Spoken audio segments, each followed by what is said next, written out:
Shalom saudaraku yang terkasih, tidak ada penderitaan yang sia-sia. Siapa di antara kita yang tidak pernah mengalami yang namanya penderitaan? Baik itu misalnya sakit, kehilangan orang yang kita kasihi, kegagalan dalam kehidupan, kegagalan dalam pekerjaan, bahkan penolakan dari orang-orang yang ada di sekitar kita. Kita tahu bahwa penderitaan adalah bagian yang tak terpisahkan dari hidup kita.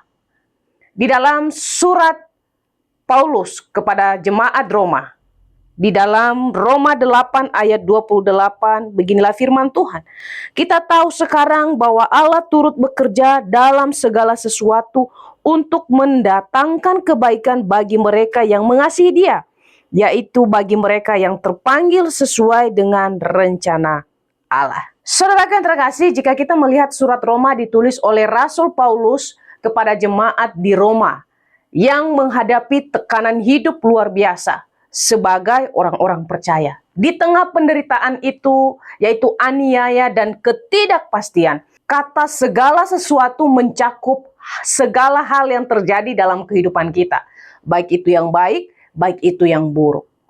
Tuhan bisa memakai segala hal untuk membentuk kita menjadi pribadi yang lebih baik.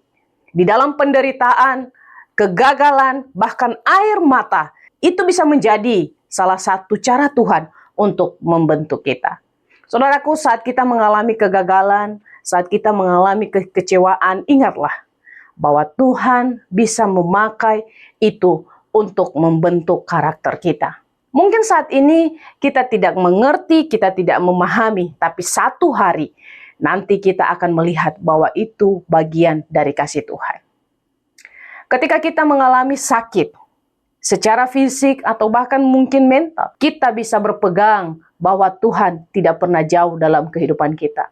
Justru di dalam kelemahan kitalah kita belajar bersandar penuh kepada Allah yang selalu memberikan kita penghiburan. Saudaraku, dalam penderitaan, ingatlah itu akan membentuk iman kita dan itu akan menjadikan kita pribadi yang lebih kuat.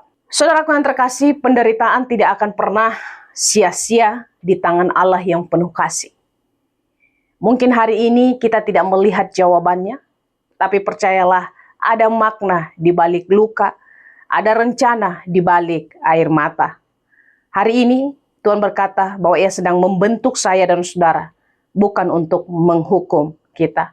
Dan suatu hari nanti kita akan berkata, ternyata Tuhan sungguh baik, bahkan dalam saat-saat tergelap sekalipun. Penderitaan tidak akan menjadi sia-sia jika kita berharap kepada Kristus yang Dia sendiri pun pernah mengalami penderitaan yang luar biasa. Kristus melewati proses-proses itu dan Dia menyelesaikan dengan baik. Bersama Kristus kita pun bisa menyelesaikan. Amin.